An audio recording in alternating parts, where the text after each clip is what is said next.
ಎಲ್ಲರಿಗೂ ನಮಸ್ಕಾರಗಳು. ಇವತ್ತು ನಾನು ಸೇಮ್ ಅದೇ ವಿಷಯವನ್ನ ತಗೊಬಂದಿದ್ದೀನಿ. 8ನೇ ತರಗತಿಗೆ ಸಂಬಂಧಪಟ್ಟ CBSE 8ನೇ ತರಗತಿಗೆ ಸಂಬಂಧಪಟ್ಟಂತಹ ಸಿರಿ ಕನ್ನಡ ಪಠ್ಯ ಪುಸ್ತಕಕ್ಕೆ ಸಂಬಂಧಪಟ್ಟಂತಹ 3ನೇ ಗದ್ಯ. ನನ್ನ ಪ್ರೀತಿಯ ವೀಕ್ಷಕರೇ, ನನ್ನ ಪ್ರೀತಿಯ ವಿದ್ಯಾರ್ಥಿಗಳೇ, ನಾನು ಮೊದಲೇ ಹೇಳಿದ್ದೀನಿ, ನಾನು ಯಾವುದೇ ರೀತಿ ಬೋರ್ಡನ್ನ ಯೂಸ್ ಮಾಡಿಕೊಂಡು ನಿಮಗೆ ಇಲ್ಲಿ ಲೆಸನ್ ಅನ್ನ ಎಕ್ಸ್ಪ್ಲೈನ್ ಮಾಡ್ತಾ ಇಲ್ಲ. ಯಾಕಂದ್ರೆ ನಾನು ಓರಲ್ ಆಗಿ ನಿಮಗೆ ಲೆಸನ್ ಅನ್ನ ಎಕ್ಸ್ಪ್ಲೈನ್ ಮಾಡೋಕೆ ಇಲ್ಲಿ ಪ್ರಯತ್ನ ಪಡ್ತಾ ಇದ್ದೀನಿ.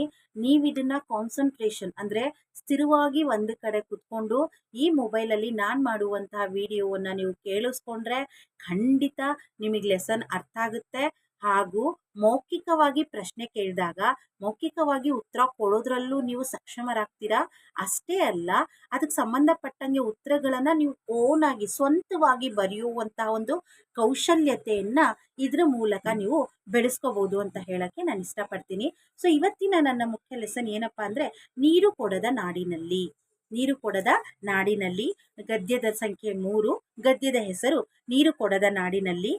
ಈ ಗದ್ಯವನ್ನು ಬರೆದವರು ಶ್ರೀಮತಿ ನೇಮಿಚಂದ್ರ. ಇವರು ಚಿತ್ರದುರ್ಗದಲ್ಲಿ ಹುಟ್ಟಿದ್ರು. ಜುಲೈ 16, 1959ರಲ್ಲಿ ಇವರ ಜನನವಾಗುತ್ತೆ. ಇವರ ತಂದೆ ಪ್ರೊಫೆಸರ್ ಜಿ ಗುಂಡಣ್ಣ, ತಾಯಿ ತಿಮ್ಮಕ್ಕನವರು. ಇವರು ಪ್ರಾರಂಭಿಕ ಶಿಕ್ಷಣ ತುಮಕೂರು, ಮೈಸೂರಿನಲ್ಲಿ ಪೂರೈಸ್ತಾರೆ. ಮೈಸೂರಿನ ನ್ಯಾಷನಲ್ ಇನ್ಸ್ಟಿಟ್ಯೂಟ್ ಆಫ್ ಇಂಜಿನಿಯರಿಂಗ್ ನಿಂದ BSc ಪದವಿಯನ್ನ ಇವರು ಪಡ್ಕೊಳ್ತಾರೆ. ಹೀಗೆ ಇವರು ಹೀಗೆ ತಮ್ಮ ಎಜುಕೇಶನ್ ಅನ್ನ, ತಮ್ಮ ಶಿಕ್ಷಣವನ್ನ ಪೂರೈಸ್ಕೊಳ್ತಾರೆ. ಇವರು ಸುಮಾರು ಕೃತಿಗಳನ್ನ ರಚಿಸಿದ್ದಾರೆ. ಅದರಲ್ಲಿ ಪ್ರಮುಖ ಕೃತಿಗಳಂದ್ರೆ ಯಾದ್ ವಶೀಂ ಕಾದಂಬರಿ, ನಮ್ಮ ಕನಸುಗಳಲ್ಲಿ ನೀವಿದ್ದೀರಿ, ಮತ್ತೆ ಬರೆದ ಕಥೆಗಳು, ನೇಮಿಚಂದ್ರರ ಕಥೆಗಳು, ಇದು ಮುಂತಾದ ಇವರ ಕವನ ಸಂಕಲನಗಳು. ಹೀಗೆ ಅನೇಕ ಕೃತಿಗಳನ್ನ ಇವರು ಬರೆದಿದ್ದಾರೆ. ಇವರು ನೀರು ಕೊಡದ ನಾಡಿನಲ್ಲಿ ಅಂಕಣ ಬರಹವನ್ನ ಬದುಕು ಬದಲಿಸಬಹುದು ಎಂಬ ಕೃತಿಯಿಂದ ಆರಿಸಿಕೊಳ್ಳಲಾಗಿದೆ. ನೀವು ಕ್ವಶನ್ಸ್ ಅನ್ನ ಬರೆಯುವಾಗ ಫೈನಲ್ ಎಕ್ಸಾಮ್ ಅಲ್ಲಿ ನೀವು ಕ್ವಶನ್ಸ್ ಅನ್ನ ಬರೆಯುವಾಗ ದಯವಿಟ್ಟು ನೀವು 8ನೇ ತರಗತಿನೇ ಆಗಿದ್ರು ಕೂಡ 10th ರೇಂಜಲ್ಲಿ ನೀವು ಬರೆಯೋಕೆ ಪ್ರಾರಂಭಿಸಿ.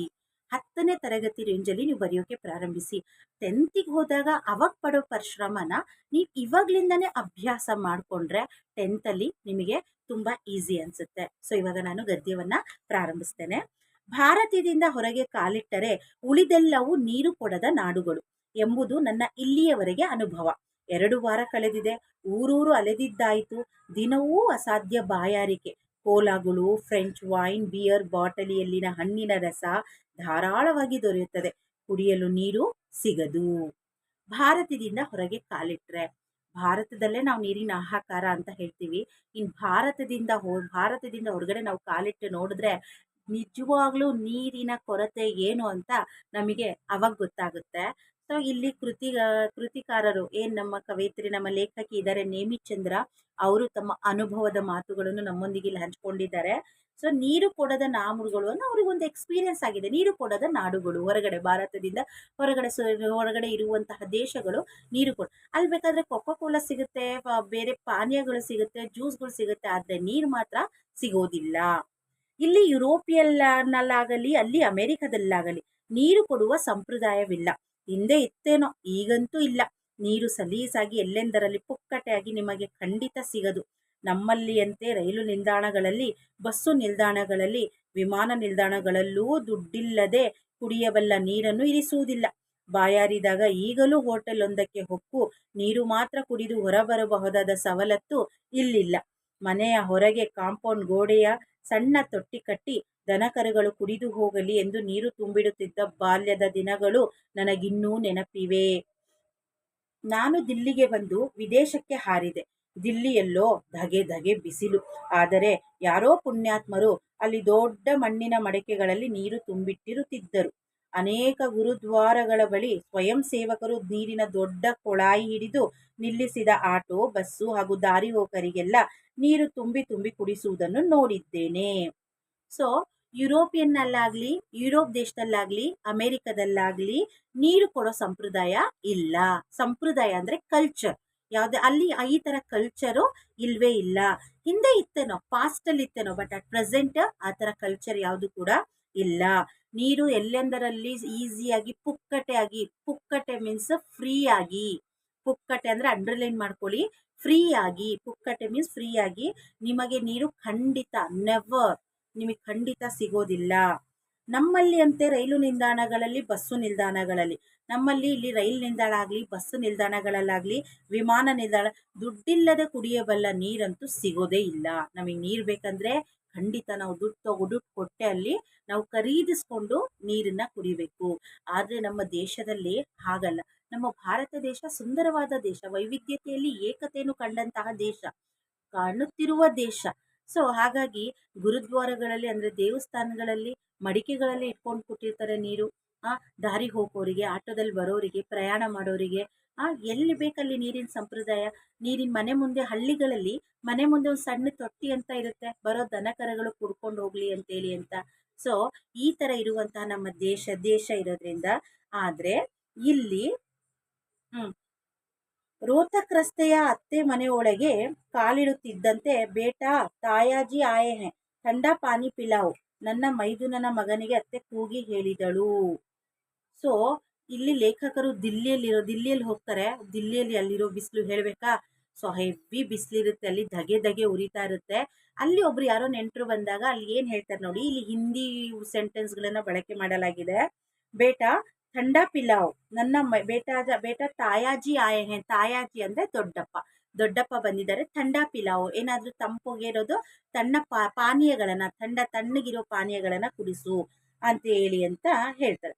ಪುಟ್ಟ ಹುಡುಗ ತಕ್ಷಣ ತಣ್ಣನೆ ನೀರು ತಂದು ಕೈಗಿಟ್ಟ. ಪುಟ್ಟ ಹುಡುಗ ಏನಿರ್ತಾನೆ ಮನೆಯಲ್ಲಿ, ಅವನು ತಣ್ಣಗಿರೋ ನೀರನ್ನ ಸನನಲ್ಲಿ ತಗೊಬಂದು ಕೈಯಲ್ಲಿ ಇಡ್ತಾನೆ.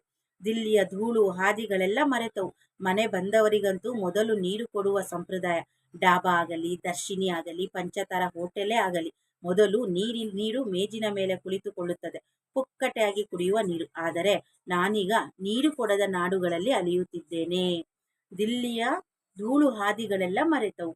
ದಿಲ್ಲಿಯ ಹೆವಿ ಧೂಳು ಇರುತ್ತೆ ಹೇಳ್ಬೇಕಾ? ಈಗ ನಮ್ಮ ಬೆಂಗಳೂರಲ್ಲೂ ಏನು ಪಲ್ಯೂಷನ್ ಕಮ್ಮಿ ಅಂತ ಏನಿಲ್ಲ. ರೀಸೆಂಟಾಗಿ ನಾನು ನ್ಯೂಸಲ್ಲೂ ನೋಡಿದೆ, ಪಲ್ಯೂಷನ್ ಕೆಡ್ತಾ ಇರೋವಂತಹ ಒಂದು ಸಿಚುವೇಶನಲ್ಲಿ ನಮ್ಮ ಬೆಂಗಳೂರು 5ನೇ ಸ್ಥಾನದಲ್ಲಿದೆ ಅಂತೇಳಿ ಅಂತ. ನಿಜವಾಗ್ಲೂ ಇದೊಂದು ಆತಂಕಕಾರಿ ವಿಷಯನೇ. ಇದೇನು ಸಂತೋಷ ಪಡುವಂತಹ ವಿಷಯ ಏನಲ್ಲ, ಇದೊಂದು ಆತಂಕಕಾರಿನೇ. ಸೊ ಇಲ್ಲಿ ಮೊದಲು ಮನೆಗೆ ಬಂದವರಿಗೆ ಮೊದಲು ನೀರು. ಅತಿಥಿ ದೇವೋ ಭವ ಅನ್ನೋದು ನಮ್ಮ ದೇಶದ ವೇದವಾಕ್ಯ. ಅತಿಥಿಗಳು ಮನೆಗೆ ಬಂದರೆ ಅವ್ರನ್ನ ಸತ್ಕಾರ ಮಾಡ್ದಲೇ ನಾವು ಕಳಿಸೋದೇ ಇಲ್ಲ. ನೀರು ಕುಡ್ಸೋದಂತೂ ಮೊದಲನೇ ಸ್ಥಾನ. ಹೋಟೆಲ್ಗಳಲ್ಲಾಗಲಿ, ಕೆಲವೊಂದು ಹೋಟೆಲ್ಗಳ ಹೆಸರುಗಳನ್ನ ತಗೊಂಡಿದ್ದಾರೆ ನೋಡಿ, ಡಾಬಾ ಆಗಲಿ, ದರ್ಶಿನಿ ಆಗಲಿ, ಪಂಚತಾರ ಹೋಟೆಲ್. ನಾವು ಹೋಗಿ ಕೂತ್ಕೊಂಡ ತಕ್ಷಣ ಮೇಜಿನಲ್ಲಿ ಮೊದಲನೇ ಸ್ಥಾನ ಪಡೆದುಕೊಳ್ಳೋದೇ ನೀರು. ಆದರೆ ನಾನಿವಾಗ ನೀರು ಕೊಡದ ನಾಡಿನಲ್ಲಿ ಅಲಿಯುತ್ತಿದ್ದೇನೆ. ಅಂದರೆ ಎಲ್ಲಿದ್ದಾರೆ ಅಂತ ನೋಡೋಣ ಬನ್ನಿ. ಮ್ಯಾಕ್ಡೊನಾಲ್ಡ್ನಂತಹ ಅಗ್ಗದ ಫಾಸ್ಟ್ ಫುಡ್ ಜಾಯಿಂಟ್ಸ್ಗೆ ಹೋಗಿ, ವೈಭವದ ಪಂಚತಾರ ಹೋಟೆಲ್ಗಳಿಗೆ ಹೋಗಿ, ನೀರು ಇಡುವ ಅಥವಾ ಕೊಡುವ ಸಂಪ್ರದಾಯವೇ ಇಲ್ಲಿಲ್ಲ. ಹೋಟೆಲ್ಗಳಲ್ಲಿ ವೈನ್, ಬಿಯರ್ ಇಲ್ಲವೇ ಕೋಲಾಗಳಿಂದಲೇ ಊಟ ಆರಂಭ. ಮ್ಯಾಕ್ಡೊನಾಲ್ಡ್ ಫ್ರೆಂಚ್ ಫ್ರೈಸ್ ಇರಲಿ, ಸ್ಯಾಂಡ್ವಿಚ್ ಆಗಲಿ, ಬರ್ಗರ್ ಆಗಲಿ, ಜೊತೆಗೆ ದೊಡ್ಡ ಗಾತ್ರದ ಕೋಲಾದೊಡನೆಯೇ ನೀಡುತ್ತಾರೆ. ಸೊ ಮ್ಯಾಕ್ಡೊನಾಲ್ಡ್ಗೆ ಹೋಗಿ ನೀವು ಇಲ್ಲ ಪಂಚತಾರ ಹೋಟೆಲ್ಗೆ ಆಗಲಿ ಇವಾಗ ನೀರು ಕೊಡ್ತಾ ಇಲ್ಲ. ಇವಾಗ ಅವ್ರು ಸ್ಟಾರ್ಟ್ ಮಾಡೋದೆ ಕೋಲಾಗಳಿಂದ. ನೀವೇನಾದರೂ ಫ್ರೆಂಚ್ ಫ್ರೈ ಆದರೂ ತೊಗೊಳ್ಳಿ, ಸ್ಯಾಂಡ್ವಿಚ್ ಆದರೂ ತೊಗೊಳ್ಳಿ, ಬರ್ಗರ್ ಆದರೂ ತೊಗೊಳ್ಳಿ, ಇದು ಫಾಸ್ಟ್ ಫುಡ್ಗಳಂತ ಹೇಳ್ತೀವಿ.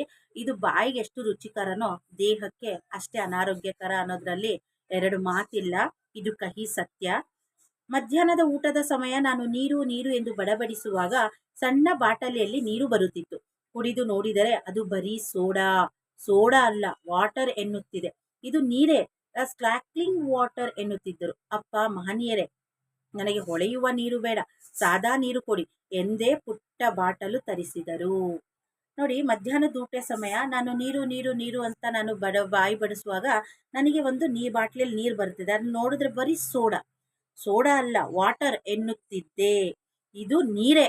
ಇದು ನಾನು ಏನಂತ